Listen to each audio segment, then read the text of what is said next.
నమస్కారం D news కి స్వాగతం. ముందుగా ఈనాటి ముఖ్య అంశాలు.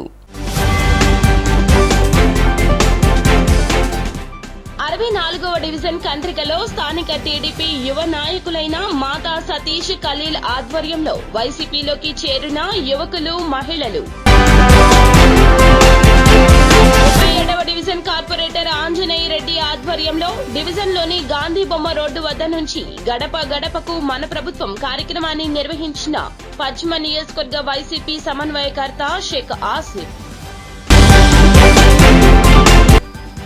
నియోజకవర్గ అభివృద్ధికి దేవినేని అవినాష్ ఎంతో కృషి చేశారని వెల్లడించిన దేవినేని అవినాష్ సతీమణి దేవినేని సుధీర.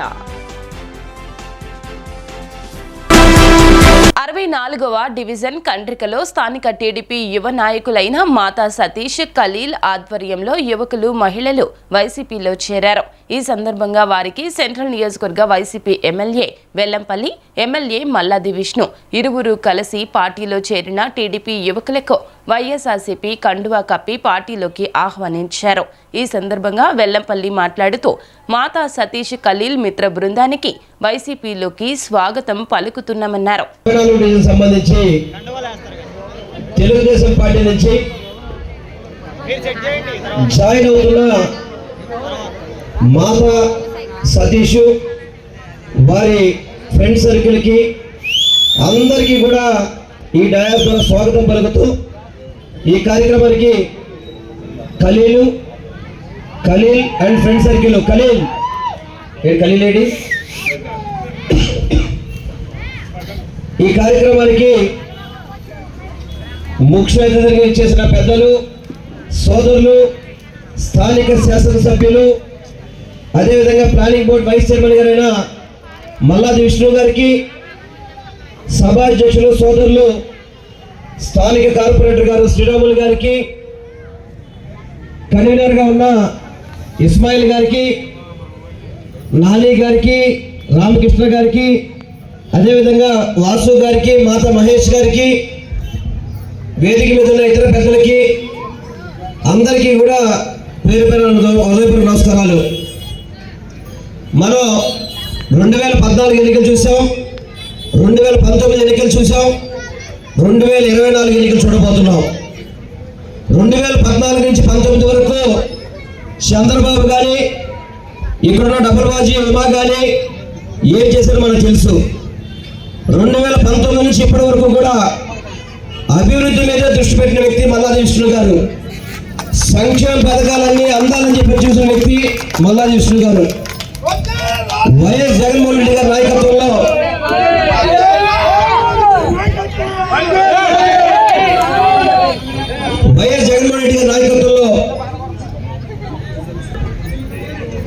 యేసు 19 జగన్మోహన్ రెడ్డి గారు ముఖ్యమంత్రిగా ప్రమాణ స్వీకారం చేశాక ఈ రాష్ట్రంలో సంక్షేమ పథకాలంటే ఏ విధంగా ఉంటాయో చూపెట్టిన వ్యక్తి వైఎస్ జగన్మోహన్ రెడ్డి గారు. చిన్నపిల్లల అమ్మఒడి దగ్గర నుంచి పెద్దవాళ్ళ పెన్షన్ వరకు కూడా ఏ విధంగా ప్రతి ఒక్కళ్ళ ఇంటికి వెళ్ళి ఏ విధంగా పథకాలు అందించారనేది పక్క రాష్ట్రాల ముఖ్యమంత్రులు కూడా మన రాష్ట్ర ముఖ్యమంత్రి గారు చూసి నేర్చుకునే పరిస్థితి మన జగన్మోహన్ రెడ్డి గారి పరిపాలన. 14 సంవత్సరాలు చంద్రబాబు ముఖ్యమంత్రి చేశాడు, కానీ ఎప్పుడు కూడా పేద ప్రజలకు మంచి చేయాలని చెప్పి ఎప్పుడు ఆలోచన చేయలేదు. కేవలం అమరావతి అమరావతి అమరావతి అని చెప్పని మన విజయవాడ నగర ప్రజల్ని మోసం చేసిన వ్యక్తి చంద్రబాబు నాయుడు అని చెప్పి అందరికీ కూడా తెలియపరచుకుంటాను. నేను రౌడీని, గోండాని మీకు చూస్తే పేద ప్రజలు భయపడతారేమో. వైఎస్ఆర్సీపీ జగన్మోహన్ రెడ్డి గారి సైన్యం ఎలా ఉంటుందంటే ఊరు అంటే గుర్తుపెట్టుకోవాలి. పిచ్చి పిచ్చిగా ఏదో వైఎస్ఆర్సీపీ నాయకులు భయపడుతూ అక్కడ పప్పుగాడేమో రెడ్ బుక్ అంటాడు, వీడేమో ఏదో చెప్తాడు, వాడేమో కుర్చీలు మడత పెడతా అంటాడు. నారా లోకేష్ కుర్చీలు మడత పెడతాడంట. వాడు టెంట్ హౌస్ సామాన్ పెట్టుకున్నాడు. ఈ మధ్య కుర్చీలు, కార్పెట్లు అన్ని మడత పెట్టి మనం అయిపోయాక వస్తే కుర్చీలు మడత పెట్టి ఇంట్లో పెడతాడు. వచ్చి నారా లోకేష్ వచ్చి మన మీటింగ్ అయిపోయిన తర్వాత నారా లోకేష్ పిలవండి, ఈ కుర్చీలన్నీ మడత పెట్టి టెంట్ హౌస్ పెడతాడు. ఎందుకంటే అతని పని అదే, టెంట్ హౌస్ మెయింటైన్ చేస్తాను. ఎందుకంటే ఎలక్షన్స్ లో నారా లోకేష్ గెలవడు. వాడికి టెంట్ హౌస్ పెట్టుకోవడమే ఒకటే గతి. వాడికి హైదరాబాద్ లో టెంట్ హౌస్ పెట్టుకొని బాబు కుర్చీలు అతికిస్తాను, మంచాలు అతికిస్తాను చెప్పి చెప్పుకోవాలా. వీళ్ళు వచ్చి మనల్ని బెదిరిస్తారు. అరే ఉమా, పిచ్చి పిచ్చి అసలే బాకు, నీకు తాట తీసే రోజు దగ్గరలో ఉన్న గుర్తుపెట్టుకోమని చెప్పి మీ ద్వారా చెప్తున్నా. నేను మళ్ళా తీసుకున్న కదా స్మూత్గా ఉన్నాను, చాలా స్ట్రాంగ్. ఎందుకంటే మళ్ళా విష్ణుగారంతా అభివృద్ధి, సంక్షేమం అందరినీ కలుపుకొని నిదానం ఉండాలని చెప్పి తత్వం. నాది అటువంటి తత్వం కాదు. నువ్వు ఒకటిస్తే రెండు ఇస్తానే నేను, దాంట్లో సమస్య నాకు. ఇప్పుడు నేను నియోజకవర్గానికి ఇద్దరు ఉంటాం, నేను మల్లా విష్ణు గారు, ఇద్దరం కలిసి ఎవరికెత్తిస్తా మామూలు సంకల్ నియోజకవర్గంలో 25,000 మెజార్టీతో 1,20,000 మెజార్టీ వస్తుంది. ఈరోజు సతీష్ జాయిన్ అవుతుంటే బెదిరిస్తున్నారు. వాళ్ళు బెదిరిస్తే భయపడతారా? మనం భయపడతామా? ఈరోజు తెలుగుదేశం పార్టీ నుంచి జగన్మోహన్ రెడ్డి గారి పరిపాలన బాగుంది, ఆయన పరిపాలన కొనసాగించాలని మనం కూడా సపోర్ట్ చేయాలని చెప్పని సతీష్ గాని ఖలీల్ కానీ ఇతర ఫ్రెండ్స్ సైకిల్ అంతా వస్తున్నారు. ఎందుకంటే ఈ రాష్ట్రంలో సంక్షేమ పథకాలు కంటిన్యూ అవ్వాలన్నా, అభివృద్ధి జరగాలన్నా జగన్మోహన్ రెడ్డి గారు ముఖ్యమంత్రిగా ఉంటేనే జరుగుతాయి. అవి అనేక సంవత్సరాలుగా ఆయన ఆ పార్టీలో కొంచెం స్లో అయిపోయి ఈ మధ్యకాలంలో కలిసాడు. వైఎస్ఆర్ కాంగ్రెస్ పార్టీలో చేరు, యువకుడై మంచి భవిష్యత్తు ఉంటుందని చెప్పని చెప్పాను. ఎందుకంటే ఈ రాష్ట్రంలో జగన్మోహన్ రెడ్డి గారి పరిపాలనలో అనేక కార్యక్రమాలు, సంక్షేమ కార్యక్రమాలు, అభివృద్ధి కార్యక్రమాలు, ఈ డివిజన్ గురించి మాట్లాడుకోవాల్సి వస్తే ఈ పార్టీ ఆవిర్భవించినప్పటి నుంచి కూడా వైఎస్ఆర్ కాంగ్రెస్ పార్టీకి ఒక పంచుకోవట్లాగా, పెట్టని కోట్లాగా ఉంది. ఎందుకంటే గతంలో వైఎస్ఆర్ కాంగ్రెస్ పార్టీ కార్పొరేటర్లు గెలిచారు. 2019 ఎన్నికల్లో 1012 వరకు మెజార్టీ వచ్చింది అసెంబ్లీ ఎన్నికల్లో. అలాగే నగరపాలక సంవత్సరాల్లో 800 మనకి మెజారిటీ రావలేదు. ఏదైతే ప్రజలు మన పార్టీ మీద శ్రద్ధ, నమ్మకం పెట్టారు, దానికి తగ్గట్టుగానే గత 5 సంవత్సరాల్లో మనం ఈ డివిజన్ని సర్వతోముఖాభివృద్ధిగా చేశాం. ఇందాకే కార్పొరేటర్ చెప్పారు 12 కోట్ల రూపాయలతో చేశామని చెప్పి. బౌండమ్మ గారికి పిల్లలిద్దరికి రవితేజ, సిద్ధు, ఇది ఎక్కడున్నా సరే మీరు విజయవాడలో ఏదో రీతిలో తిరుగుతూ ఉంటారు. మీ పుట్టినరోజులకి నేను ఎంతంత డబ్బులు ఖర్చు పెట్టాను, ఎన్ని సేవలు చేశానో నాకు తెలుసు. కానీ మా అన్నయ్య మీ పార్టీలో బయటకు వచ్చని చెప్పి ఒక పెద్ద మనిషితో పాయకపురం స్టేషన్లో రౌడీ షూట్ చేద్దామని చెప్పి బౌండా సిద్ధు, బౌండా రవితేజ మీరు చెప్పలేదా? ఇవాళ నేను వస్తున్నానని చెప్పేసి ఇక్కడ డివిజన్ ప్రెసిడెంట్ అశోక్, నా మిత్రుడే, నా క్లాస్మేట్ అశోక్ ఏదో విధంగా అదాపమని మీరు చెప్పలేదా? ఇవన్నీ సాక్ష్యాలు.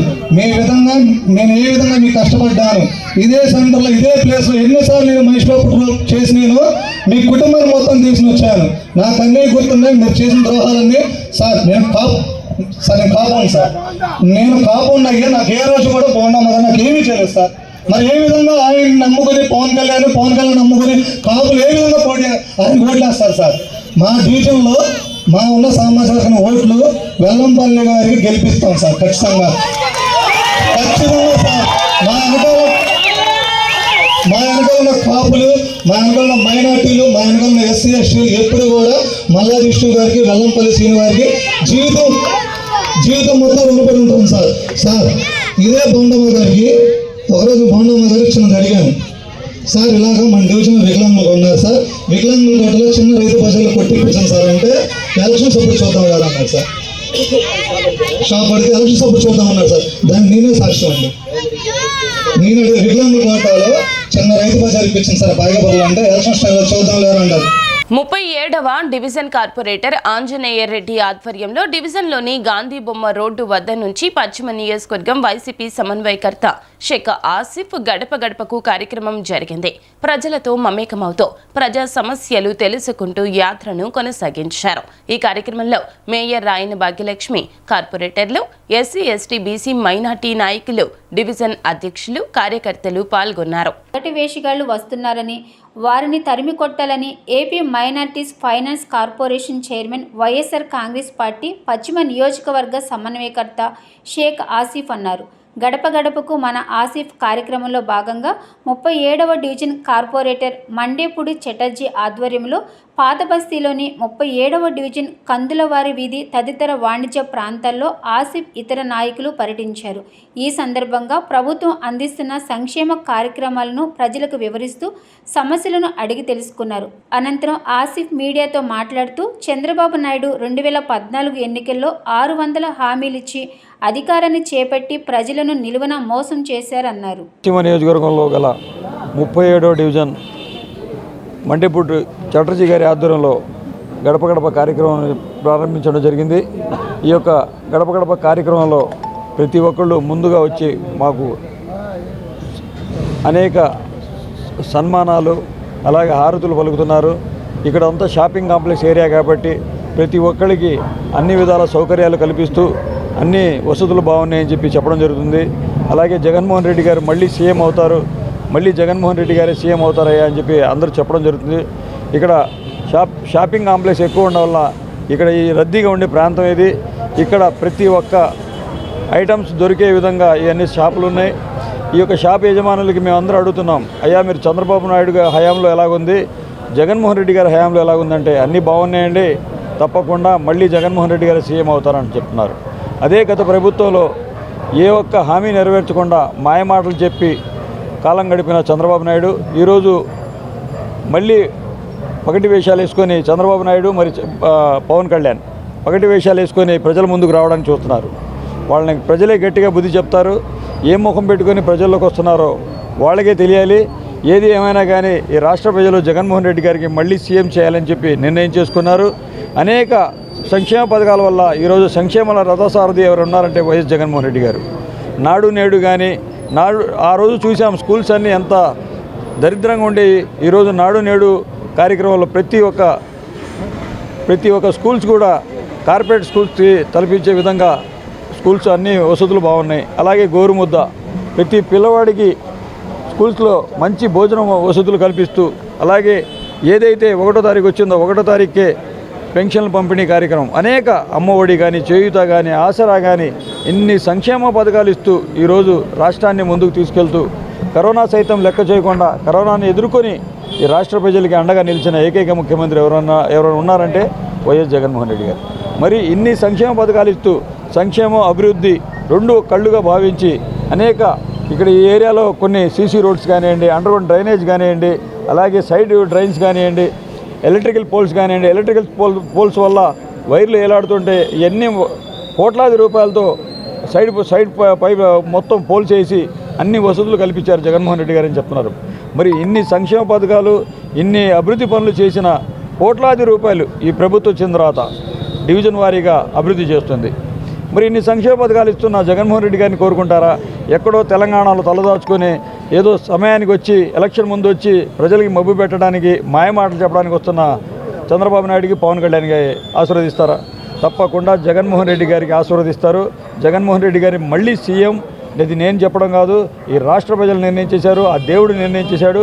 ఆధ్వర్యంలో అభ్యర్థి అయిన ఆసిఫ్ గారు రావడం జరుగుతుందండి. ప్రతి గడపకి వెళ్తున్నారు. యాక్చువల్గా ఇదేంటంటే కమర్షియల్ ఏరియా, ఇక్కడ జనాలకి పథకాలు తక్కువ అందుతాయి. కానీ వాళ్ళు కూడా ఏ ఇబ్బంది లేకుండా 5 ఏళ్ళు ప్రభుత్వంలో ఎందుకు ఉన్నారంటే వాళ్ళు ఏమంటున్నారంటే మాకు ఏ సేల్ ట్యాక్స్ ఇబ్బంది లేదు, మాకే మున్సిపాలిటీ ఇబ్బంది లేదు, మాకు రోడ్లన్నీ బాగా అయినాయి, మాకు ఏ ఇబ్బంది కూడా ఇక్కడ ఉన్న ఎమ్మెల్యే స్థానిక ఎమ్మెల్యే వెల్లంపల్లి గారు కూడా ఏ ఇబ్బంది పెట్టలా, వచ్చే అభ్యర్థి ఆసిఫ్ కూడా వచ్చే అభ్యర్థి ఆయన కూడా ఏ ఇబ్బంది పెట్టడు అన్న దిశగా వాళ్ళు కూడా హ్యాపీగా ఉన్నారు. ఈ 37వ డివిజన్లో మెయిన్ కమర్షియల్ అంతా వ్యాపారస్తులండి. ఎక్కడి నుంచో కొంతమంది రాజస్థాన్ నుంచి, కొంతమంది బెంగళూరు నుంచి, కొంతమంది బెంగాల్ నుంచి, బీహార్, ఒరిస్సా అలా వివిధ ప్రాంతాల నుంచి వచ్చిన వాళ్ళండి. దీంట్లో కూడా జగన్మోహన్ రెడ్డి గారి పథకాలు అందేవాళ్ళు చాలామంది ఉన్నారు. వేరే వేరే రాష్ట్రాల నుంచి వచ్చిన వాళ్ళు కూడా అదే జగన్మోహన్ రెడ్డి గారి యొక్క విజన్, అదే జగన్మోహన్ రెడ్డి గారి యొక్క స్పెషాలిటీ. ఎక్కడి నుంచి వచ్చిన, రాజస్థాన్ నుంచి వచ్చినా సరే, ఒరిస్సా నుంచి వచ్చినా సరే, బెంగాల్ నుంచి వచ్చినా సరే, వీళ్ళందరికీ కూడా జగన్మోహన్ రెడ్డి గారి గవర్నమెంట్లో పథకాలు అందుతున్నాయి. ఒక గోరుముద్ద ఉన్నవ్వండి, ఒక అమ్మఒడి ఉన్నవ్వండి, ఒక విద్యా కానుక ఉన్నవ్వండి, ఒక విద్యా దీవెన ఉన్నవ్వండి, ఒక వసతి దీవెన ఉన్నవ్వండి. ప్రతి పథకానికి ఇక్కడ ఎక్కడి నుంచి వచ్చిన వేరే వేరే రాష్ట్రాలు వచ్చినా కూడా అందుకుంటున్నారు. కాబట్టి వీళ్ళు కూడా, మేము కూడా జగన్మోహన్ రెడ్డి యొక్క ప్రభుత్వం మళ్ళీ కోరుకుంటున్నామని వీళ్ళు కూడా మంచి ఆనందంకో. ఆసిఫ్ గారు మీరున్న ఎవరిని పెట్టినా సరే జగన్మోహన్ రెడ్డి, ఇంకో మాట చెప్పాలంటే ఎవరిని పెట్టినా జగన్మోహన్ రెడ్డి గారు ఇక్కడ వైఎస్ఆర్సీపీ జెండా రెపరెపలాడుద్ది. కార్యకర్తలంతా ఒకటై మాతో పాటు నడిచిన ఆసిఫ్ గారికి మళ్ళీ మేము ఎమ్మెల్యే రూపంలో అసెంబ్లీకి పంపించేసి తీరుతాం అనేసి ఈ ప్రెస్ మీడియా మీ ముందుగా చెప్పడం జరుగుతుంది. Thank you very much. నిలబెట్టాలో అభ్యర్థులు అసలు ఎవరో 175కి 175 నిలబెట్టే దమ్ముండ నాయకుడు ఎవరన్నా ఉన్నారంటే మా జగన్మోహన్ రెడ్డి గారు. అసలు మీకు అభ్యర్థులు ఏడుండారు? ఏ పవన్ కళ్యాణ్, ఏ చంద్రబాబు అభ్యర్థులు ఏరి? అసలు నువ్వు ఎక్కడ నిలబడతావో తెలియదు, నీ కొడుకు ఎక్కడ నిలబడతాడో తెలియదు, నీ దత్తపుత్రుడు ఎక్కడ నిలబడతాడో తెలియదు. అదేమండి జగన్ ఓడియాలి, జగన్ ఓడియాలండి. ఎవడి వల్ల ఇద్దరా? మీ వల్ల కాదు, మిమ్మల్ని పుట్టించిన మీ బాబు వల్ల కూడా అవ్వదు. జగన్ గారు సీఎం, రాసి పెట్టుకోండి. 175 జగన్మోహన్ రెడ్డి గారు సీఎం, రాసి పెట్టుకోండి. మీ వల్ల ఏమీ కాదు, మీరు ఏమీ చేయలేరు జగన్మోహన్ రెడ్డి గారు. నియోజకవర్గ అభివృద్ధికి దేవినేని అవినాష్ ఎంతగానో కృషి చేశారని అవినాష్ సతీమణి దేవినేని సుధీర్ అన్నారు. తూర్పు నియోజకవర్గంలో నిజమైన అభివృద్ధి చేస్తున్న ఘనత అవినాష్దే అన్నారు. దేవినేని అవినాష్ చొరవతో, జగన్ సహకారంతో తూర్పు నియోజకవర్గంలో రోడ్లు, డ్రైన్లు సమస్య పూర్తిగా పరిష్కారం అయ్యిందన్నారు. గడప గడపకు మీ అవినాష్ అన్న హామీ కార్యక్రమం ద్వారా దేవినేని అవినాష్ కుటుంబ సభ్యులు తూర్పు నియోజకవర్గ పరిధిలోని 11వ డివిజన్ ఏపీఐఐసి కాలనీ జామాక్ అపార్ట్మెంట్లో, దేవినేని క్రాంతి 8వ డివిజన్ ఓల్డ్ 5వ రూట్ ప్రాంతాల్లో దేవినేని సుధీర పాదయాత్ర చేశారు. ఈ సందర్భంగా గడప గడపకు వెళ్లి సీఎం వైఎస్ జగన్ ప్రభుత్వంలో చేపట్టిన సంక్షేమ అభివృద్ధి కార్యక్రమాల గురించి వివరించారు. ఈ పర్యటనలో 8వ డివిజన్ ఇన్ఛార్జ్ ఎలమంచలి జయప్రకాష్, 11వ డివిజన్ ఇన్ఛార్జ్ పర్వతనేని పవన్ తదితరులు పాల్గొన్నారు.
ఈ రోజున విజయవాడ తూర్పు నియోజకవర్గం స్థానిక 8వ డివిజన్లో పాత 5 రూట్లో మరి అవినాష్ గారి తరపున వారి సతీమణి సుధీర గారు ప్రతి ఇంటికి కూడా గడప గడపకి ప్రచారం చేపట్టారు.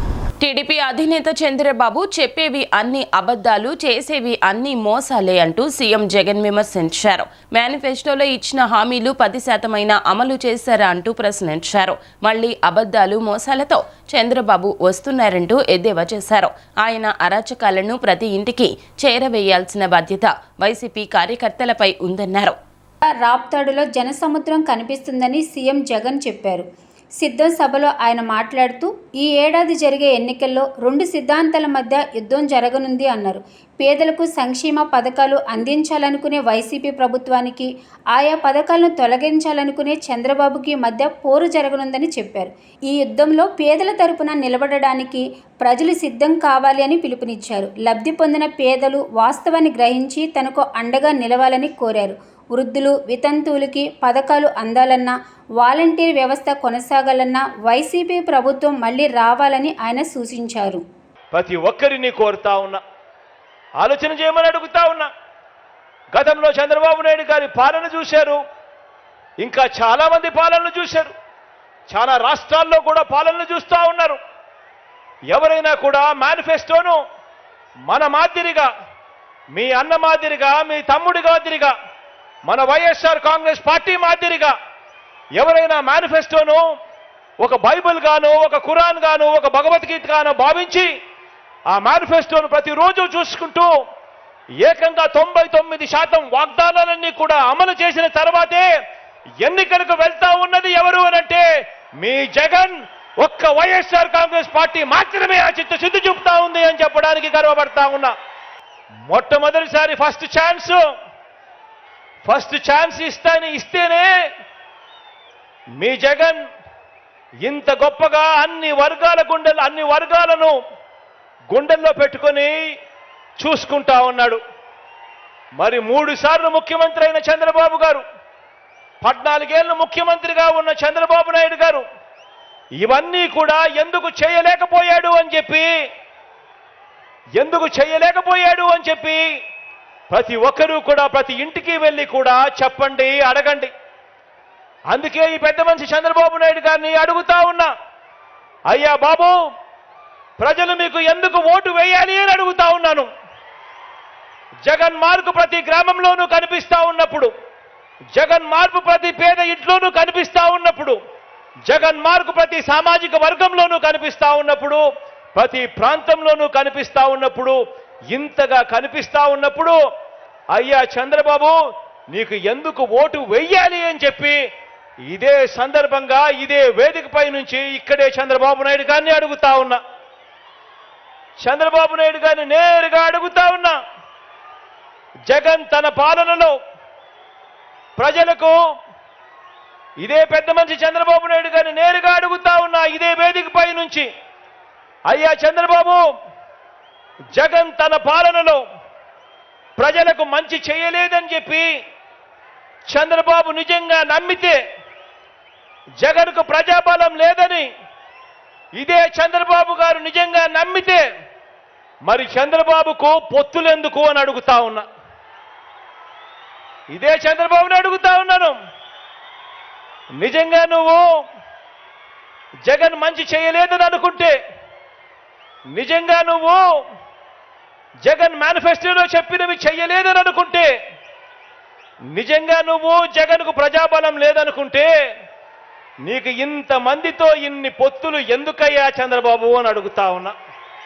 విజయవాడ రైల్వే స్టేషన్లో రక్షక్ పద్మావతి కాంట్రాక్టు సంస్థలు చట్టవిరుద్ధంగా పనిలో నుండి తొలగించిన కాంట్రాక్టు కార్మికులను వెంటనే విధుల్లోకి తీసుకోవాలంటూ లేబర్ అధికారి ఆదేశాలు జారీ చేయడం జరిగినట్లు రైల్వే వర్కర్స్ యూనియన్ రాష్ట్ర ప్రధాన కార్యదర్శి నరసింహారావు తెలిపారు. ఇప్పటికైనా రైల్వే యాజమాన్యం స్పందించి తొలగించిన 122 మంది కార్మికులను విధుల్లోకి తీసుకోవాలంటూ డిమాండ్ చేశారు. నగరంలోని శ్రీశ్రీ భవనంలో ఏర్పాటు చేసిన విలేకరుల సమావేశంలో కార్మిక సంఘాల నాయకులు మాట్లాడుతూ రైల్వేలో కాంట్రాక్టు పద్ధతిన పనిచేస్తున్న ఉద్యోగులను రైల్వే చట్టాలకు వ్యతిరేకంగా తొలగించిన కాంట్రాక్టర్పై చర్యలు తీసుకోవాలన్నారు.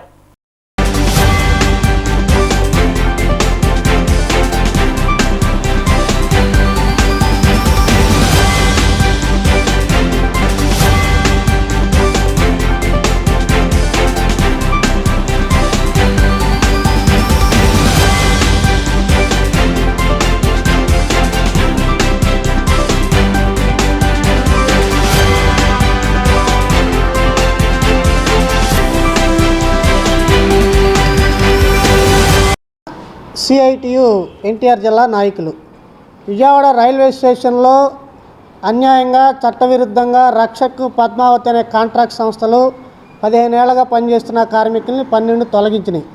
ఇట్లా తొలగించడం తప్పు, చట్ట ప్రకారం వీళ్ళని డ్యూటీలో పెట్టుకోవాలని చెప్పి 6 నెలల పైగా ఆందోళనలు సాగుతున్నాయి. దాదాపు కార్మికులందరూ మహిళలే, పేదవాళ్ళు, దళితులు, ఒంటరి మహిళలు ఈ కష్టాన్ని నమ్ముకుని ఈ రైల్వే స్టేషన్లో పనిచేస్తూ వాళ్ళ కుటుంబాలను పోషించుకుంటున్నారు. ఇదంతా రైల్వే అధికారులకి సంవత్సరాల నుంచి ఈ ప్లాట్ఫామ్స్ ట్రాక్ క్లీన్ చేస్తున్నటువంటి కాంట్రాక్ట్ కార్మికులు వివిధ కాంట్రాక్టుల కింద పనిచేస్తున్నారు. వీళ్ళు 2023 జూలై 15వ తేదీ నుంచి రక్షక్ సర్వీసెస్ అనేటువంటి ఒక సంస్థ కింద అంతకుముందు పనిచేశారు. ఆ సంస్థకే మళ్ళీ రైల్వే వాళ్ళు టెండర్ ఇచ్చారు. టెండర్ ఇచ్చి పనులు ప్రారంభించిన వెంటనే 122 మందిని ఆ సంస్థ యాజమాన్యం తొలగించింది. ఇది అక్రమం, వేద మంత్రాలు, మంగళ వాయిద్యాలు, శివనామ స్మరణతో బెజవాడ ఇంద్రకీలాద్రి మారుమోగుతుంది. ఇంద్రగిరులపై ఎంతో పురాతన చరిత్ర ఉన్న శ్రీ మల్లేశ్వర స్వామి ఆలయ ధ్వజస్తంభం ప్రతిష్టాపన కార్యక్రమాన్ని ఋత్వికులు అత్యంత వైభవపేతంగా నిర్వహించారు. గంగా పార్వతీ సమేత మల్లేశ్వర స్వామివార్లకు ప్రత్యేక పూజలు చేశారు. దేవాదాయ శాఖ మంత్రి కొట్టు సత్యనారాయణ, ఆలయ చైర్మన్ కన్నాటి రాంబాబు, ఈవో రామారావు తదితరులతో పాటుగా పెద్ద సంఖ్యలో భక్తులు కార్యక్రమంలో పాల్గొన్నారు. కొలువుదీరిన శ్రీ మల్లేశ్వర స్వామివారి ఆలయ పునఃప్రతిష్ఠ, దేవాలయ ధ్వజస్తంభం ప్రతిష్టాపన కార్యక్రమాన్ని అంగరంగ వైభవంగా నిర్వహించారు. మంగళ వాయిద్యాల, ఋత్వికుల వేద మంత్రోచ్చరణల నడుమ ఆలయ పునఃప్రతిష్టాపన కనుల పండుగగా నిర్వహించారు. ఆలయ స్థానాచార్యులు శివప్రసాద్ శర్మ, వైదిక కమిటీ సభ్యుల పర్యవేక్షణలో ఉదయం గణపతి పూజతో ఆలయ పునఃప్రతిష్టాపన కార్యక్రమానికి శ్రీకారం చుట్టిన ఋత్వికులు వేద మంత్రాలతో ఆలయ ధ్వజస్తంభ పునఃప్రతిష్టాపన క్రతువును కనుల పండుగగా నిర్వహించారు. ఓం నమ శివాయ అంటూ భక్తుల శరణఘోషతో ధ్వజస్తంభ పునఃప్రతిష్ఠ వైభవంగా కొనసాగింది. అనంతరం పండితుల వేద మంత్రోచ్చరణలతో ఆలయ స్వర్ణశిఖర గోపురాన్ని శాస్త్రోక్తంగా ప్రతిష్ఠించారు. దగదగలాడుతున్న కనకపు శిఖర గోపురం శివయ్య ఆలయానికి కొత్త అందాలు తీసుకొచ్చింది. దేవాదాయ శాఖ మంత్రి కొట్టు సత్యనారాయణ, దుర్గగుడి పాలక మండలి chairman Kannati Rambabu, EO KS రామారావుతో పాటు పలువురు ప్రముఖులు, కుటుంబ సభ్యులతో పాటు ఈ క్రతువులో పాల్గొన్నారు. ఆలయ పునఃప్రతిష్ఠ కార్యక్రమానికి భక్తులు పెద్ద సంఖ్యలో తరలి రావడంతో ఇంద్రకీలాద్రితో పాటు శివాలయ ప్రాంగణం కిటకిటలాడింది. ఓం నమ శివాయ, హరహర మహాదేవ, శంభో శంకర అంటూ భక్తుల పంచకీర్తనలతో ఇంద్రగిరి పరిసర ప్రాంతాలు మారుమ్రోగాయి. ఈ సందర్భంగా గంగా పార్వతీ సమేత మల్లేశ్వర స్వామి వార్లకు భక్తి శ్రద్ధలతో ప్రత్యేక పూజలు నిర్వహించారు. అనంతరం మాట్లాడిన మంత్రి కొట్టు సత్యనారాయణ, 1000 ఏళ్ల చరిత్ర కలిగిన మల్లేశ్వర స్వామివారి ఆలయం పునఃప్రతిష్ఠాప కార్యక్రమంలో పాల్గొనడం తన పూర్వజన్మ సుకృతంగా అభివర్ణించారు. సుమారు 50 అడుగుల లోతులో ఉన్న మల్లికార్జున స్వామి లింగాన్ని బయటికి తీసి నూతన స్థానంలో పెట్టడం జరిగిందని, ఎటువంటి అవాంతరాలు లేకుండా కార్యక్రమం ఆద్యంతం విజయవంతంగా సాగింది అన్నారు. మన రాష్ట్ర ముఖ్యమంత్రి శ్రీ వైఎస్ జగన్మోహన్ రెడ్డి గారి సంకల్పంతో రాష్ట్ర వ్యాప్తంగా ఉన్న ఆలయ వ్యవస్థ అన్నీ కూడా పునరుద్ధరించి దేవాలయాలన్నింటిలో కూడా ఆ భగవంతుడు అన్ని రకాలుగా కూడా ఆశీర్వాదాలు ఇవ్వాలనే సంకల్పంతో విజయవాడ ఇంద్రకీలాద్రిపై వెలిసి ఉన్న మల్లేశ్వర స్వామి వారు, దుర్గాంబ అమ్మవారు మరి కొలువై ఉన్నారు. 1000 సంవత్సరాల క్రితం ఇక్కడ మల్లేశ్వర స్వామి వారి దేవాలయాన్ని ఆనాడు రాజుల కాలంలో నిర్మాణం చేయడం జరిగింది. కాలక్రమేణా ఇక్కడ ఆలయం భిన్నమైన తర్వాత ఇక్కడ ఆలయాన్ని పునర్నిర్మాణం చేయాలి, ఆ మల్లేశ్వర స్వామి వారిని మళ్ళీ ప్రతిష్ఠించాలంటే ఆ మల్లేశ్వర స్వామి వారి మహత్వం ఏంటో ఇక్కడ తెలియడం జరిగింది. కొండ మీద దగ్గర 50 అడుగుల లోతు ఆ మహాశివలింగాన్ని మల్లేశ్వర స్వామిని బయటికి తీసి మళ్ళీ ప్రతిష్ఠ చేద్దాం అనుకుంటే 50 అడుగుల వరకు వెళ్ళారు. దాని మూలం ఏంటో కనుక్కోలేకపోయాం. ఇంతటి టెక్నాలజీ ఉన్న ఈ రోజుల్లోనే మరి ఇంత మనం అది మూలాన్ని కనుక్కోలేకపోయామంటే మరి 1000 సంవత్సరాల నాడు ఆ పరమేశ్వరుడు, ఆ మల్లేశ్వర స్వామి వారి ప్రతిష్ట ఎంత అద్భుతంగా జరుపుంటారో అని అక్కడితోటి స్వామికి మరి క్షమాపణ చెప్పి ఆ స్వామివారిని అలాగే ఉంచి స్వామివారిలోని అంటే కళలన్నీ కూడా బాలాలయంలో నిక్షిప్తం చేసి ఈ ఆలయాన్ని పునర్నిర్మాణం చేయడానికి పూనుకున్నాం. 1 సంవత్సరం 11 నెలల్లో ఆనాటి శిల్పశైలిని మరి ఎక్కడ కూడా దాన్ని భిన్నంగా లేకుండా 11వ శతాబ్దంలో ఏ రకమైన శిల్పశైలితోటి ఆలయాన్ని నిర్మాణం చేశారో అదే నైపుణ్యంతో, అదే మరి శిల్పాలతోటి ఈ ఆలయాన్ని పూర్తిగా శిఖరం వరకు కూడా రాతితోటే నిర్మాణం చేసి మరి ధ్వజస్తంభాన్ని కూడా ఏర్పాటు చేసి ఇంతటి గొప్ప కార్యక్రమాన్ని మరి వాళ్ళ తలపెట్టడం జరిగింది. నిజంగా ఈ జన్మలో ఇంతటి పుణ్య కార్యక్రమం చేసే అదృష్టం కలగడం అన్నది మరి నిజంగా భగవత్ సంకల్పం. మరి ముఖ్యమంత్రికి శ్రీ వైఎస్ జగన్మోహన్ రెడ్డి గారి సంకల్పం. జై భవాని. ఈరోజు ఇంద్రకీలాద్రిపై వెలిసిన శ్రీ అమ్మలగన్నమ్మ, ముగ్గురమ్మల మూలపుటమ్మ కనకదుర్గమ్మ తల్లి దేవాలయం నందు మల్లేశ్వర స్వామి వార్ల దేవస్థానాన్ని ఈరోజు గౌరవ ముఖ్యమంత్రి వర్యులు జగన్మోహన్ రెడ్డి గారు 70 కోట్లు ఇచ్చినటువంటి దాంట్లో ఈ శివాలయాన్ని మేము ఈరోజు మొత్తం అంగరంగ వైభవంగా పూర్తి చేసి ఈ రోజున ఎంతో వైదిక పరంగా, శాస్త్రపరంగా వారందరూ కూడా చేసినటువంటి పూజా ఫలితంగా ఈ రోజున మల్లేశ్వర స్వామి వార్ల దేవస్థానాన్ని అందరూ ఇక్కడ ఉన్నటువంటి విజయవాడలో ఉన్నటువంటి భక్తజనులందరూ, అదేవిధంగా రాష్ట్రంలో ఉన్నటువంటి భక్తజనులందరూ కూడా ఎదురు చూస్తున్నారు. ఎప్పుడు ఈ శివాలయాన్ని మనం దర్శించుకోవాలి, స్వామివారిని దర్శించుకోవాలి అని చెప్పని కూడా ప్రతి ఒక్కరు కూడా ఎదురు చూస్తున్నారు. ఈ రోజున మేమందరం కూడా మేము వచ్చిన తర్వాత, మా పాలక మండలి వచ్చిన తర్వాత, అలాగే మా దేవాదాయ ధర్మాదాయ శాఖ మంత్రి కొట్టు సత్యనారాయణ గారు ఆధ్వర్యంలో ఈ రోజున మేమందరం కూడా ఇక్కడ ఉన్నటువంటి వారందరూ కూడా సామాన్యులైనటువంటి ప్రతి ఒక్కరికి మంచి మహోన్నతమైనటువంటి అవకాశం కల్పించినటువంటి గౌరవ ముఖ్యమంత్రి వర్యులు జగన్మోహన్ రెడ్డి గారికి మరొక్కసారి మేమందరం కూడా రుణపడి ఉంటాం. ఎందుకంటే 11 శతాబ్దాల క్రితం కూడా ఈ శివాలయాన్ని ఎంతో పురాతనంగా ఆ రోజున్నటువంటి రాజుల పాలనలో కానీ అందరూ కూడా చరిత్ర చెప్తుంది. మా మంత్రి గారు చెప్పారు ఇప్పుడే. ఓం నమ శివాయ, శ్రీ మాత్రే నమః. ఈరోజు ఇంద్రకీలాద్రి పర్వతంపై కనకదుర్గ అమ్మవారి సన్నిధానంలో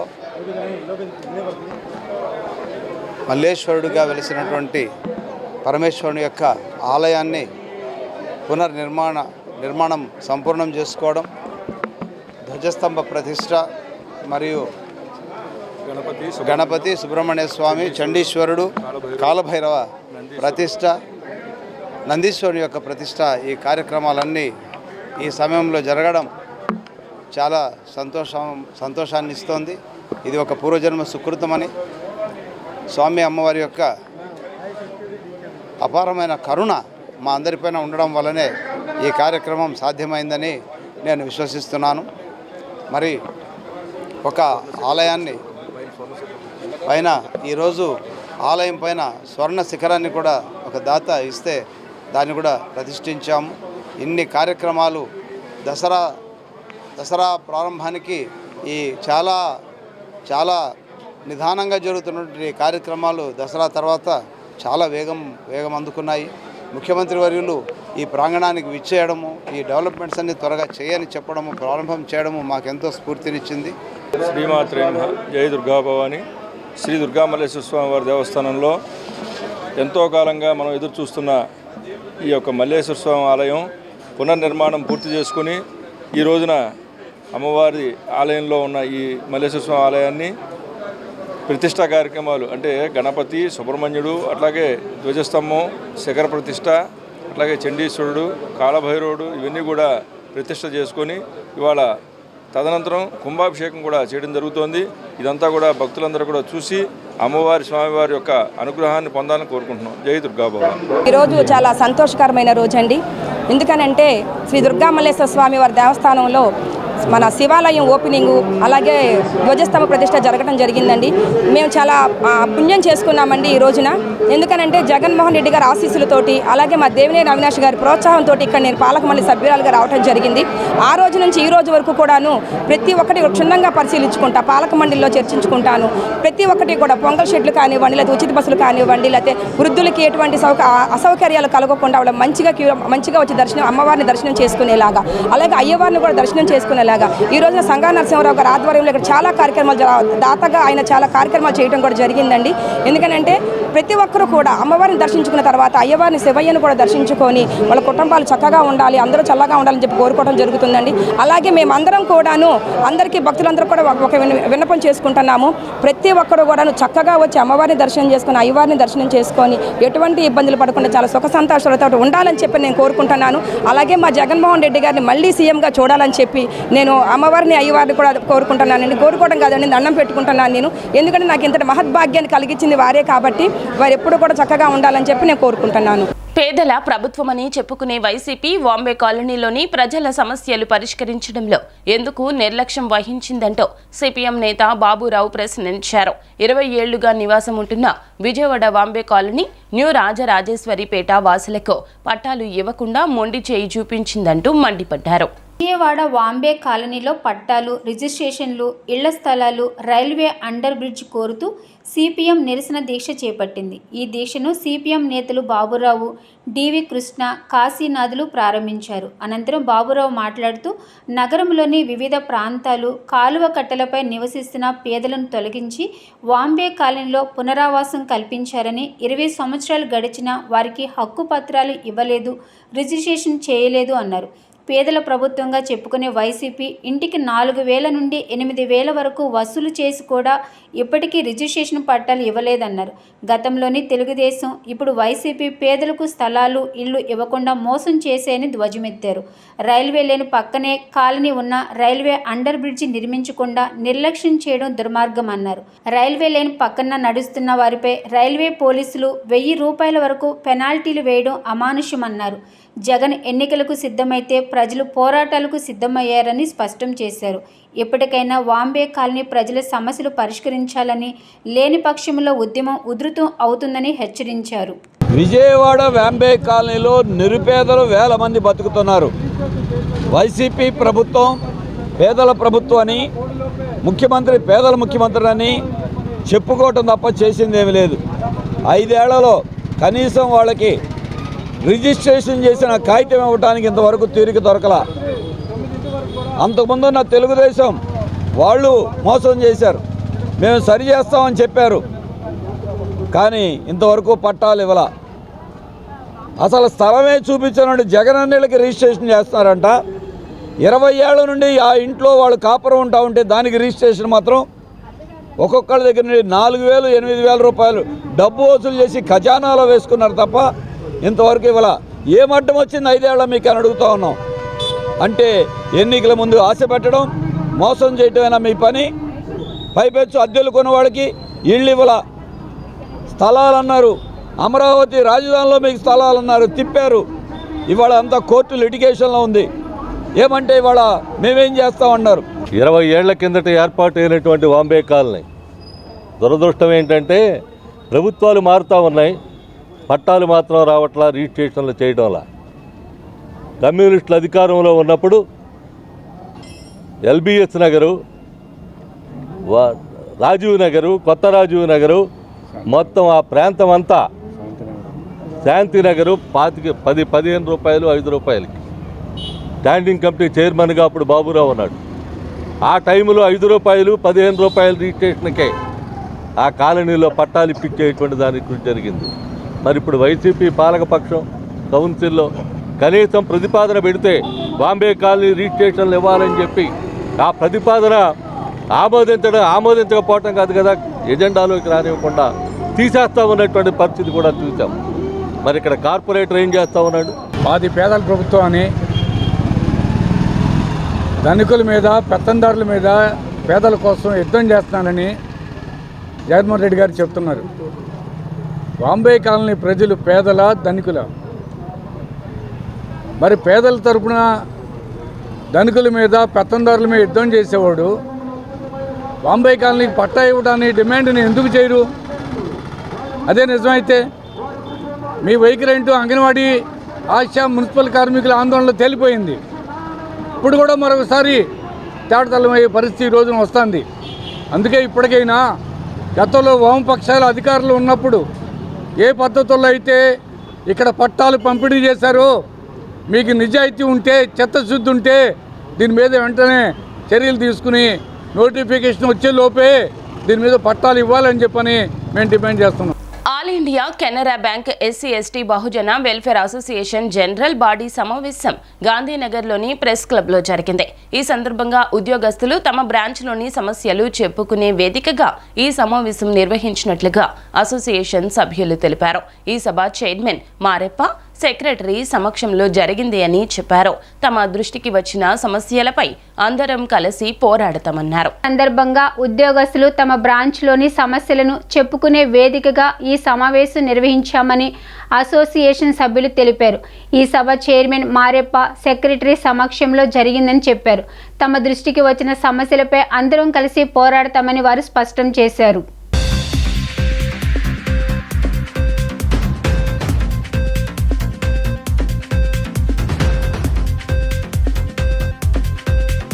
జై భీమ్ టు ప్రెస్ పాత్రికేయులకు. తర్వాత ఈరోజు మన విజయవాడ పట్టణంలో మరి మాది all India Canara bank SC ST Bahujan welfare association general body meeting జరపడానికి మేము సిద్ధమయ్యాం. అదేవిధంగా రాష్ట్ర నలుమూలల నుంచి మరి అనేక మంది ఉద్యోగులు మరి ఇతర సిబ్బంది మరి ఈరోజు మీటింగ్కి హాజరవడం జరిగింది. మరి వారి యొక్క సమస్యలు, వారి యొక్క బ్రాంచుల్లో ఉన్న శాఖాపరమైన బాధలు ఏనుంటే ఇక్కడ తెలుసుకోవడానికి ఇది ఒక వేదికగా మేము ఎన్నుకున్నాం. మరి ఆ వేదికకి వినడానికి మరి ఢిల్లీ నుంచి వినోద్ మీనా, మరి సతీష్ కుమార్ జనరల్ సెక్రటరీ, తర్వాత మరి సెక్రటరీ జనరల్, మరి ఆల్ ఇండియా ప్రెసిడెంట్ శీలం గిరి గారు, తర్వాత మరి వర్కింగ్ ప్రెసిడెంట్ రమేష్ బాబు అనంతపురం నుంచి, మరి తర్వాత వికాస్ కుమార్ ఢిల్లీ నుంచి కూడా ఈరోజు ఇక్కడ జరగటం జరిగింది. మరి ఈ సభ మరి ఆంధ్రప్రదేశ్ చైర్మన్ మరి మారెప్ప గారు, తర్వాత అలాగే మా సెక్రటరీ గారైన ప్రసాద్ గారు కూడా ఇక్కడ ఉండి మరి మేము అడ్వైజర్గా ఉంటూ, అధికారి గారు నాగరాజు అడ్వైజర్లుగా ఉంటూ ఈ సభని జయప్రదం చేయడానికి మరి ఈ రకంగా మేము ముందుకెళ్తున్నాం. మరి మీ పాత్రికేయులందరికీ మరొకసారి వందనాలు తెలియజేస్తున్నాం. ఆర్గనైజేషన్లో ఉన్న ఇబ్బందులు కానీ సమస్యలు కానీ తెలుసుకుని ఫీడ్బ్యాక్ తీసుకుని మరి ప్రధాన కార్యాలయం హెడ్ ఆఫీస్ మాది బెంగళూరులో ఉన్నది, వారికి నివేదిస్తానికి అన్ని సర్కిల్స్ అంటే ఒక్కొక్క రాష్ట్రంలో ఒక సర్కిల్ ఉంటుంది మాది. అన్ని సర్కిల్ విజిట్ చేయడం జరుగుతుంది. మా సెంట్రల్ లీడర్స్, సర్కిల్స్లో స్టేట్ లీడర్స్ ఉంటారు. ఉద్యోగుల యొక్క ఫీడ్బ్యాక్ తీసుకుని వాళ్ళ యొక్క సమస్యలు తీసుకుని మా ప్రధాన కార్యాలయంతో మరి ప్రధాన అధికారులతో మరి చర్చించడానికి ఇది ఒక సభగా వేదికను ఏర్పాటు చేసుకుని మొత్తం భారతదేశం అంతా మా వాళ్ళు తిరుగుతున్నారు బహుజన అసోసియేషన్ తరఫున. ఇవన్నీ క్రోడీకరించుకుని మరి ప్రధాన కార్యాలయం ముందు తీసుకెళ్లి మా ఉద్యోగుల సమస్యలు మరి అతి త్వరలో పరిష్కరిస్తారని మేము హామీ ఇస్తూ ముగిస్తున్నాం. ఎన్టీఆర్ జిల్లా ఏకొండూరు ప్రాంతం మరో ఉద్యానంగా మారనుందని సిపిఐ ఎన్టీఆర్ జిల్లా కార్యదర్శి దోనేపూడి శంకర్ ఆందోళన వ్యక్తం చేశారు. జిల్లా కమిటీ ఆధ్వర్యంలో దాసరి భవనం వద్ద ఏకొండూరు ప్రాంత కిడ్నీ వ్యాధి బాధితులతో విలేకరుల సమావేశం ఏర్పాటు చేశారు. జిల్లా కార్యదర్శి దోనేపూడి శంకర్ ఈ సందర్భంగా ఆయన మాట్లాడుతూ ప్రభుత్వ నిర్లక్ష్యం, ప్రజాప్రతినిధుల అలసత్వం వలన ఏకొండూరు మండలంలోని 21 గ్రామ పంచాయతీలో శివారు ప్రాంతాలైన తండాల ప్రజలు కిడ్నీ వ్యాధి సోకి విలవిల్లాడుతున్నారన్నారు. భూగర్భ జలాల్లో ఫ్లోరైడ్ అధిక శాతం ఉండటంతో గుక్కెడి త్రాగునీరు కరువైందని ఆయన తెలిపారు.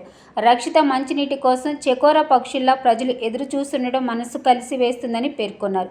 కిడ్నీ వ్యాధి బారిన పడి పలు రకాల ఇతర సమస్యలకు గురవుతున్నారన్నారు. గతంలో సిపిఐ ఆందోళన ఫలితంగా కృష్ణా జలాల మంచినీటి సరఫరాను ట్యాంకుల ద్వారా సరఫరా చేశారని గుర్తు చేశారు. నేడు ట్యాంకులకు బిల్లులు చెల్లించకపోవడంతో సరఫరా ఆగిపోయిందని, ప్రజాప్రతినిధులు పట్టించుకోకపోవడంతో సమస్య తిరిగి మొదటికి వచ్చిందని వాపోయారు. ప్రభుత్వంలో చిత్తశుద్ధి కొరవడంతో మంచినీటి సరఫరా పైప్ లైన్ నిర్మాణం నత్తనడకన సాగుతుందని అన్నారు. ఈ నేపథ్యంలో ఏకొండూరు మండల కిడ్నీ వ్యాధి పీడితుల సమస్యల పరిష్కారం కోసం మండలంలో 21 గ్రామ పంచాయతీలకు తండాల ప్రజలకు కృష్ణా జలాలను సక్రమంగా సరఫరా చేయాలని, కిడ్నీ వ్యాధికి గురైన వారందరికీ ప్రతి నెల 10,000 రూపాయలు పింఛన్ ఇవ్వాలని, శాశ్వత కృష్ణా జలాల సరఫరా పైపులైన్ నిర్మాణ పనులు వేగంగా పూర్తి చేయాలని, కిడ్నీ వ్యాధితో చనిపోయిన ప్రతి వ్యక్తి కుటుంబానికి 10 లక్షల రూపాయలు ప్రకటించాలని, డయాలసిస్ సెంటర్లో పర్మనెంట్ డాక్టర్లను నియమించాలని, కిడ్నీ వ్యాధితో చనిపోయిన ప్రతి కుటుంబానికి 2.5 ఎకరాల సాగు భూమిని ప్రభుత్వం ఇవ్వాలనే ప్రధాన డిమాండ్స్తో సిపిఐ ఆందోళన కార్యక్రమాలు చేపట్టనుందని, రాజకీయాలకు అతీతంగా ఉద్యమానికి మద్దతునిచ్చి ఏకొండూరు ప్రాంతాల ప్రాణ రక్షణకే బాసటగా నిలవాలని విజ్ఞప్తి చేస్తున్నామన్నారు. ఏకొండూరు మండలం మరో ఉద్దానంగా మారనున్నది. పాలకుల ప్రభుత్వాల నిర్లక్ష్యం వలన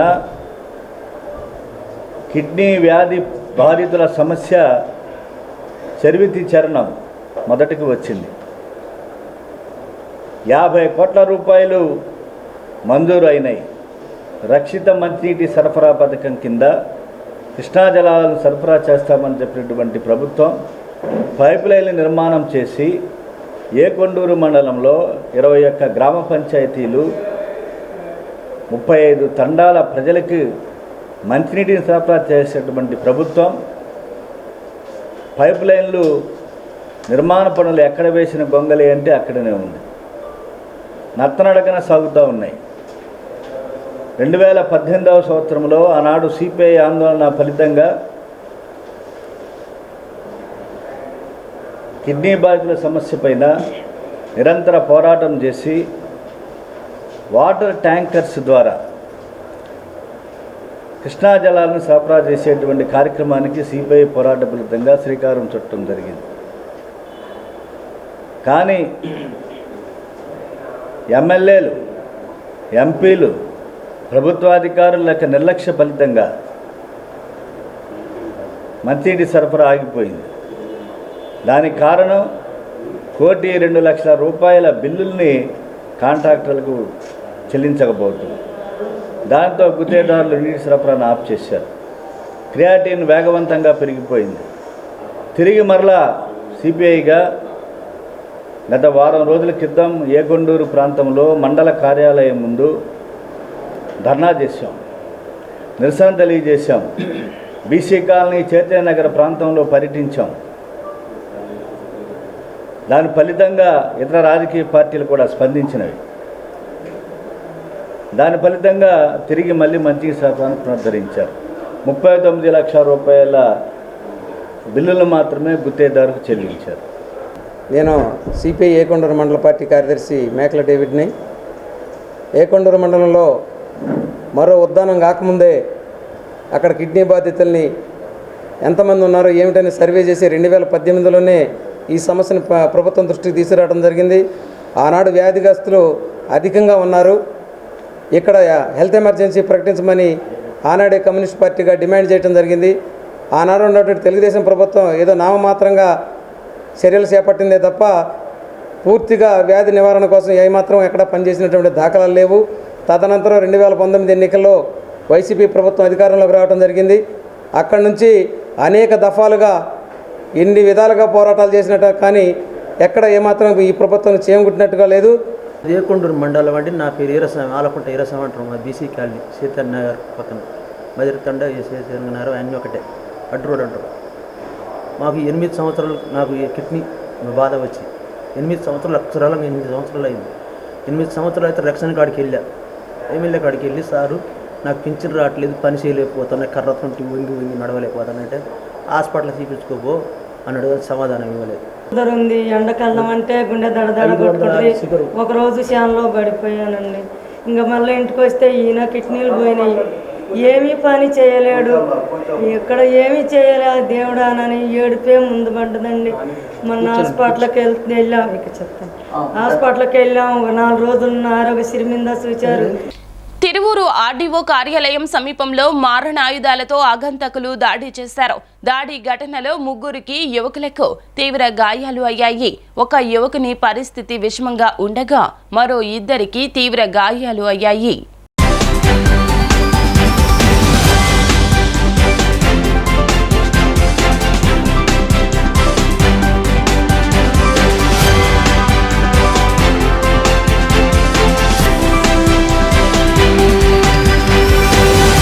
వార్తలు ముగించే ముందు ముఖ్య అంశాలు మరోసారి. 64వ డివిజన్ కండ్రికలో స్థానిక టీడీపీ యువ నాయకులైన మాతా సతీష్ ఖలీల్ ఆధ్వర్యంలో వైసీపీలోకి చేరిన యువకులు మహిళలు. 37వ డివిజన్ కార్పొరేటర్ ఆంజనేయ రెడ్డి ఆధ్వర్యంలో డివిజన్లోని గాంధీ బొమ్మ రోడ్డు వద్ద నుంచి గడప గడపకు మన ప్రభుత్వం కార్యక్రమాన్ని నిర్వహించిన పశ్చిమ నియోజకవర్గ వైసీపీ సమన్వయకర్త షేక్ ఆసిఫ్. నియోజకవర్గ అభివృద్ధికి దేవినేని అవినాష్ ఎంతో కృషి చేశారని వెల్లడించిన దేవినేని అవినాష్ సతీమణి దేవినేని సుధీర. డి న్యూస్ సమాప్తం. నమస్కారం.